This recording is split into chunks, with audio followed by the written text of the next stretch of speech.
"So when are you finally having kids?" my father-in-law asked loudly at Thanksgiving dinner. "It's not like that startup of yours is going anywhere."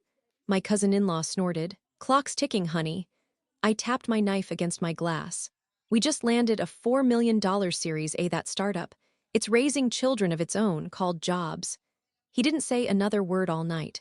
My 37 female father-in-law, 65 male asked me at Thanksgiving dinner, "So, when are you finally having kids?" before mocking my startup. My cousin-in-law snorted. "Clock's ticking, honey." I tapped my knife on my wine glass and said, "We just closed a $4 million Series A that startup. It's raising children of its own, called jobs." My husband, 39 male, didn't say a word. Neither did anyone else for the rest of the night. A few weeks later, his family basically disinvited us from Christmas. Now I'm divorced. I still wonder if I did the right thing. I've always been the outlier in Julian's family. I come from a line of public school teachers and nurses in Minneapolis. My parents raised me on frozen pizza, garage sales, and lectures about saving for retirement. His family, old money and old values. Chester, my father-in-law, owned 5 auto body shops in Savannah before selling them and moving to Southern California. His wife Florence is the picture of restraint and Southern charm. She can destroy you with a smile. Julian's family likes their women polite, married by 25 and pregnant by 28. When Julian and I met, we were both in tech. I was working for a green energy startup in San Francisco. He was at an ad agency doing UX design. We hit it off immediately. He was soft-spoken, respectful, and supportive, everything my previous relationships weren't. We got married 2 years later and moved into a modest condo in North Beach. Life was good, if hectic. Then I did something no one in his family could comprehend. I quit my well-paying job to start my own company. Helix Nova started with nothing but a pitch deck and my co-founder Carly, who I'd known since my Stanford days. We maxed out credit cards and lived off instant ramen while we developed our prototype. It was brutal, but it worked. Over time, we started getting attention. A grant here, a pilot project there, then some angel funding. Then we finally got meetings with VCs. It took years. It took everything. All the while, I kept getting the same passive-aggressive questions from Julian's family. "Do you think it's safe, living that far into the city? Are you sure that's sustainable? But what about children?" I ignored them at first. I figured they were just uncomfortable with my choices. I wasn't playing the role they wanted me to play. Julian and I had talked about kids early in the marriage. We weren't against it. It was more like, maybe someday. But then someday turned into another Series A pitch, and then a client meeting, and then hiring a head of engineering. Life just kept coming. And somewhere along the way, I realized I didn't feel a gaping hole without a baby. I had a mission, a team, a company. Julian, at first, was okay with that, or maybe he just loved me enough to pretend he was. Fast forward to last Thanksgiving. Blair, Julian's cousin, offered to host. She lives in Del Mar, in a coastal mansion that looks like Restoration Hardware threw up all over it. Her husband, Russell, makes a killing as an orthodontist. Their twins are in private school, fluent in French by age 7, and probably already being scouted for Ivy League legacy admissions. When we arrived, the vibe was already off. Everyone else had brought babies or toddlers. We showed up in a Tesla and carried a bottle of wine from Napa, one we could actually afford now. I was wearing a black turtleneck dress and boots. Not exactly maternal vibes, I guess. We sat around the long, formal dining table, passing dishes, making small talk. The usual banter about real estate, preschools, home renovations. I didn't say much. Neither did Julian. Then Chester dropped it. "So, when are you finally having kids?" I looked up from my plate. A hush fell over the table. Even the twins paused. Then he added, "It's not like that startup of yours is going anywhere." Cue Blair snorting. "Clock's ticking, honey," she mumbled. I looked around. No one defended me, not Julian, not Florence, not even Russell, who I knew had quietly invested in Helix Nova's competitor last year. So I tapped my knife lightly against my glass, just enough to make a sound. "We just landed a $4 million Series A," I said calmly.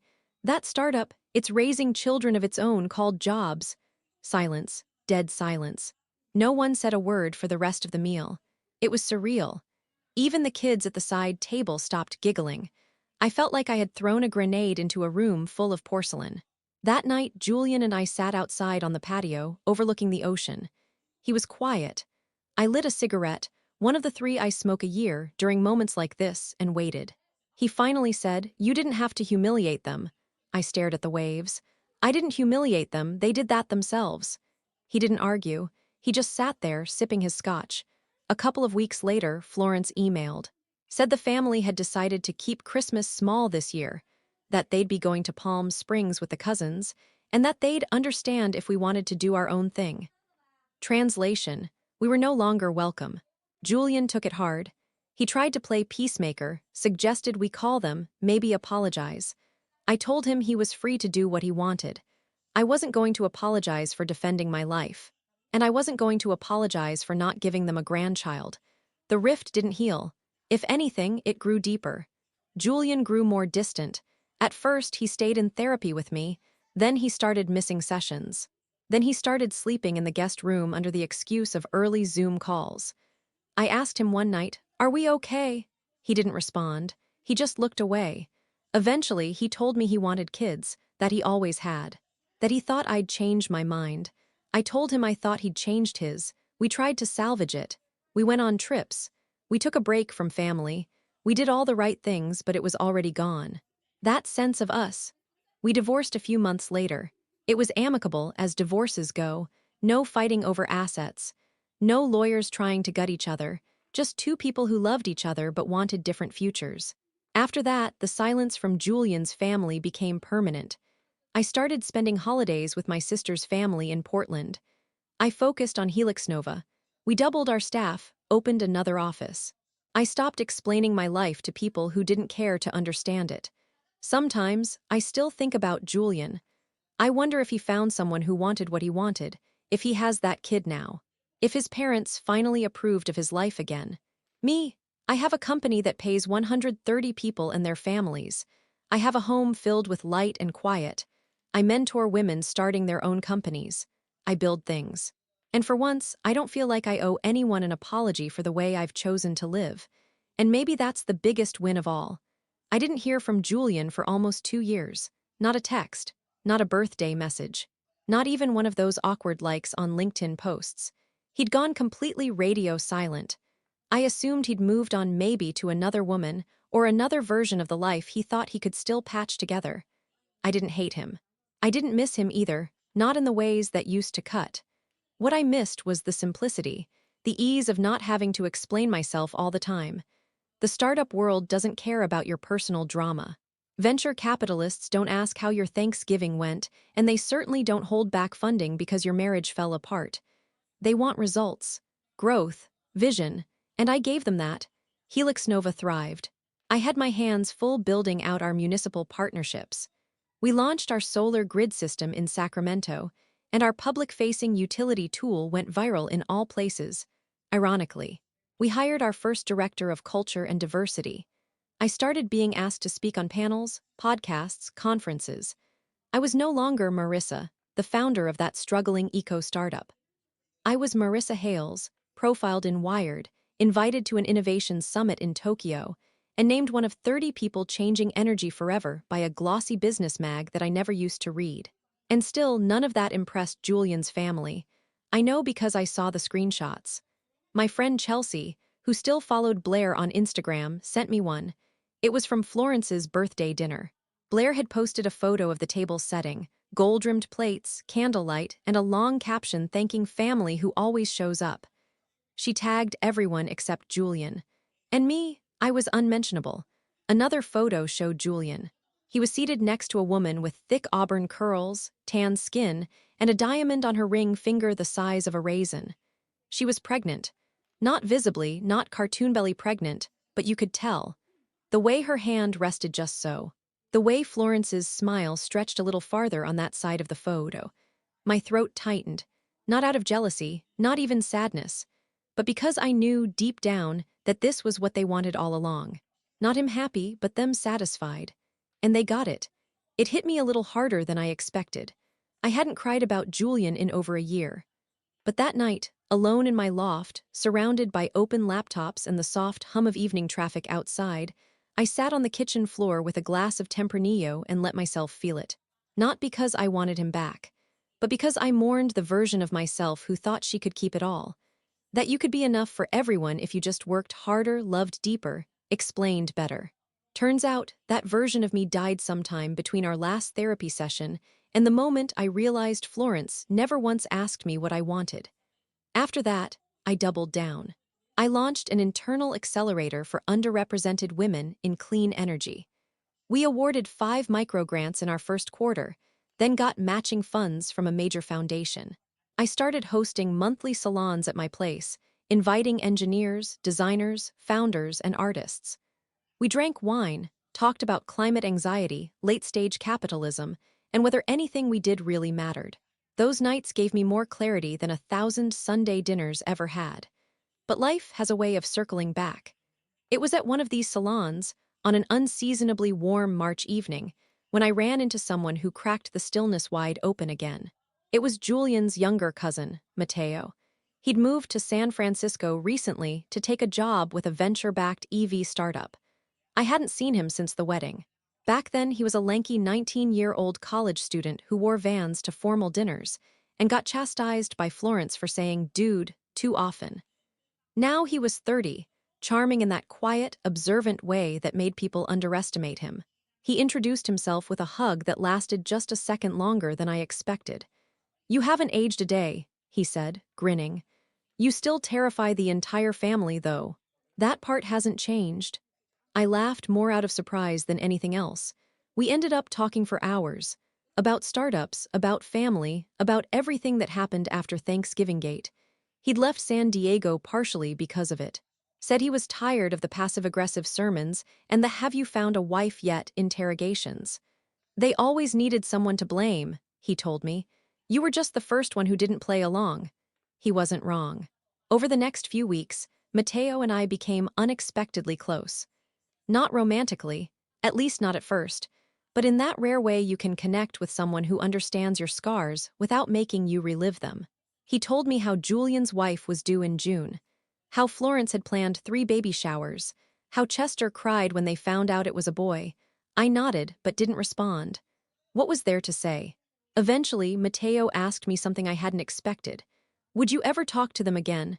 I didn't answer right away. I thought about all the silences, the side-eyes, the eye-rolls. I thought about every conversation that started with, "We just want what's best," and ended with judgment disguised as concern. And still, there was a sliver of something. Not longing, not forgiveness, but curiosity. What would I say now if I were given the floor again? Maybe nothing, maybe everything. But not today. Instead, I smiled at Matteo and poured us each another a glass of wine. The next time I saw Florence and Chester wasn't at a family event, or a holiday, or even a funeral. It was at a fundraising gala for a clean energy nonprofit. They were there as donors. I was there as the keynote speaker. They didn't know I'd be on stage, and I hadn't known they'd be in the audience. I saw them just before I went up, Florence adjusting her shawl, Chester nodding politely to a lobbyist. Their faces flickered briefly with recognition when they spotted me. Florence looked away.